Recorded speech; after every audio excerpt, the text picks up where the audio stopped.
inside. I believe that you are the way, you are the truth, you are the light. So I sing this to you. You keep your promises every day. I will believe in everything that you say. Yeah, in the dark I know you're making a way. Jesus, I will trust you. You're always good in everything that you do, and I know everything that you say is true. And every moment you are leading me through. Jesus, I will trust you.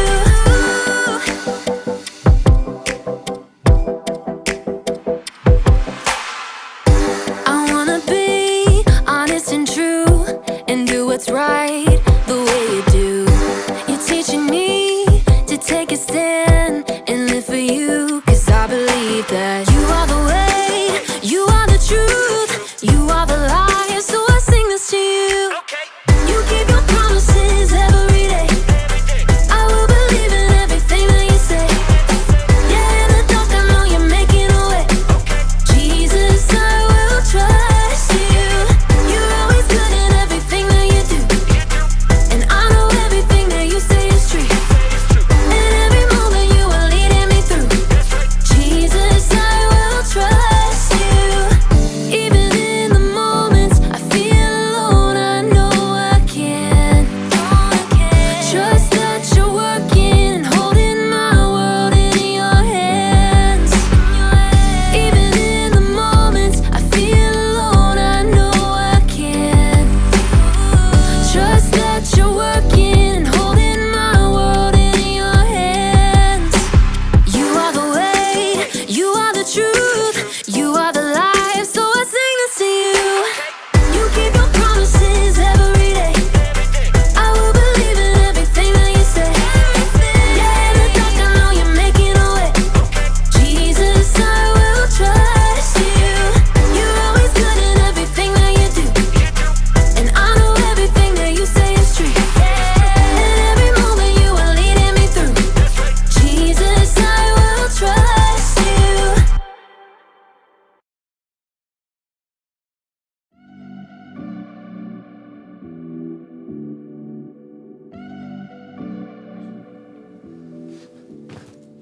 Hello, friends. It's me, Graham, and I am a hero. Hee-yah! Hee-yah! Hee-yah! Hee-yah! Uh-oh. Well, okay, I'm not a real hero, but I'm pretending to be one. It's fun to be a hero because heroes have integrity. Integrity is choosing to be truthful in whatever you say and do. And heroes, above everything else, are truthful. Of course, it's also fun to pretend to be the villain. Now you will know the power of the bucket. For I, Buckethead, am your second cousin once removed. No, that's impossible! We look nothing alike! Would I lie to you? Yeah, probably. You're right, I probably would.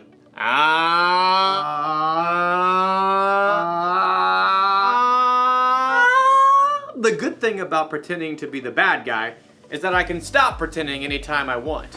But as you'll see in today's story, when you cheat and lie in real life, it's a little harder to take your mask off. It's really hard to breathe in here. I'll see you all back here soon.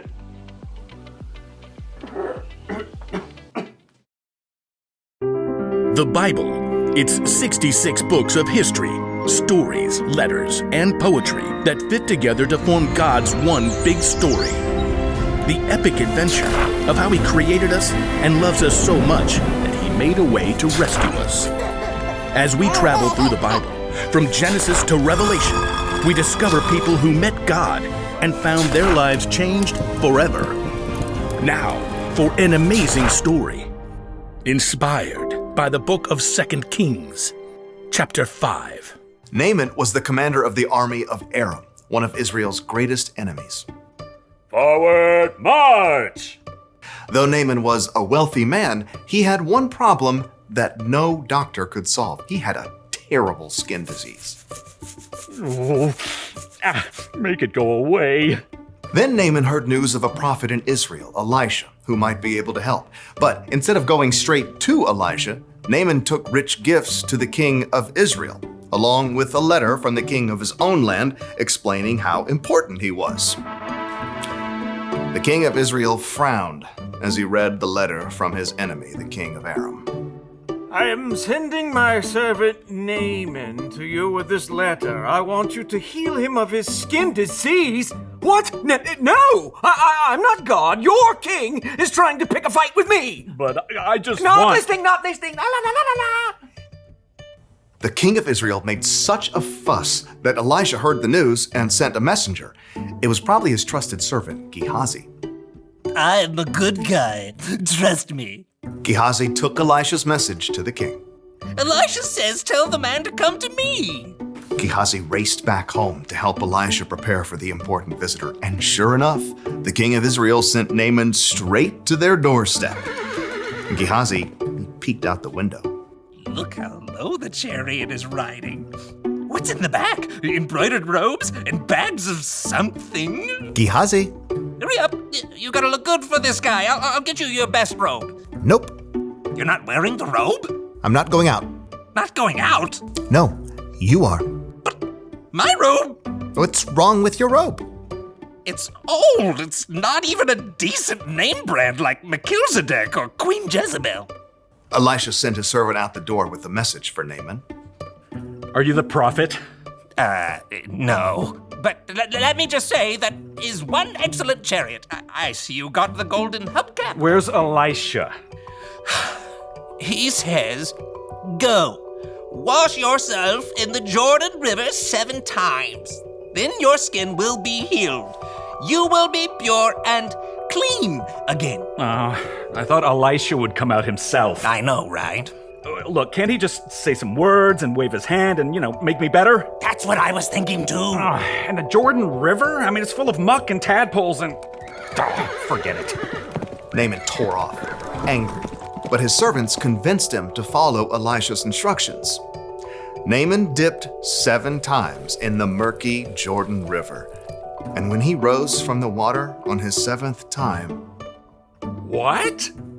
his skin was perfectly clean. He was healed. Unbelievable. Naaman raced back to Elisha's home. This time, the prophet came outside along with Gehazi. Naaman marveled at his unmarked arms and hands. Now I know that there is no God anywhere except in Israel. Please take a gift from me. Gehazi inched closer to the chariot. He could see the richly colored robes hanging over the bags of gold and silver. Is that a genuine Melchizedek robe? Uh-huh, the real deal. Just have your servants unload around back and I'll... Nope. I serve the Lord. You can be sure that he lives. And you can be just as sure that I won't accept a gift from you.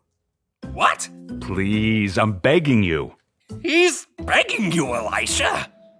But Elisha still refused to take a single coin from Naaman and send him away in peace. Elisha went back inside, leaving Gehazi speechless on the doorstep. What? No. Seriously? Gehazi could still see the dust kicked up by the horse's hooves. Elijah should have taken something. If he didn't want it, he could have just given it to me. With that, Gehazi took off running down the road. His arms pumped and his sandals flapped as he crested the hill and came up alongside the chariot. Naaman pulled it to a halt. Is everything all right? It's fine. My master sent me to say that 2 young prophets have come to visit. Yeah, that's it. Please give them 75 pounds of silver and 2 sets of clothes. Oh, of course. Take twice as much. Naaman's servants carried the heavy bags of silver and clothing back up the road. But as they approached Elisha's house... Hey, thanks. I got it from here. Straining beneath the weight of his heavy load, Gehazi snuck inside and stashed the clothing and silver in his room. Then he hurried back out and strolled through the front door.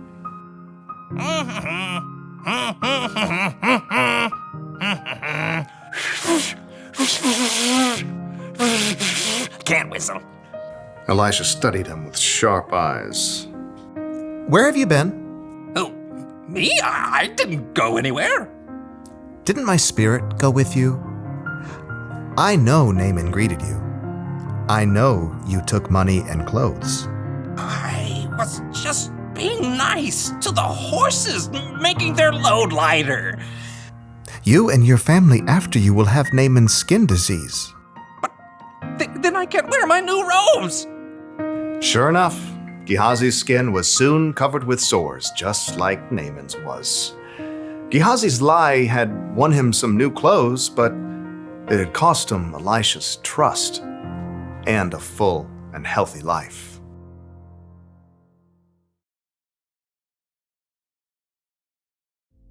Elisha's servant Gehazi told some lies, didn't he? He lied to himself, saying he needed more stuff than he already had.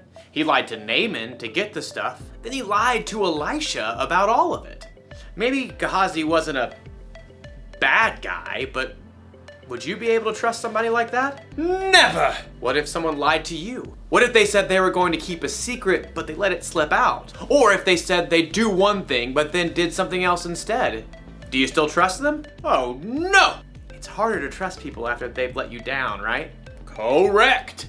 It works the same way when we're the ones who tell the lie or don't do what we say we'll do. It can make us come across as the villain. So here's the one very important thing to remember. When you're not truthful, you lose trust. When you are truthful, you're the hero! And if you need even more evidence that being truthful is the way to go, look to Jesus. He always did exactly what he said he would do. He can be trusted no matter what. That's what I want to be. What do you say, Buckethead? Will you turn from your villainous ways? Do I get to keep the bucket? Sure. It's a deal! Great! Go be heroes, everyone. Bye! Hey, Buckethead, how do you feel about tacos?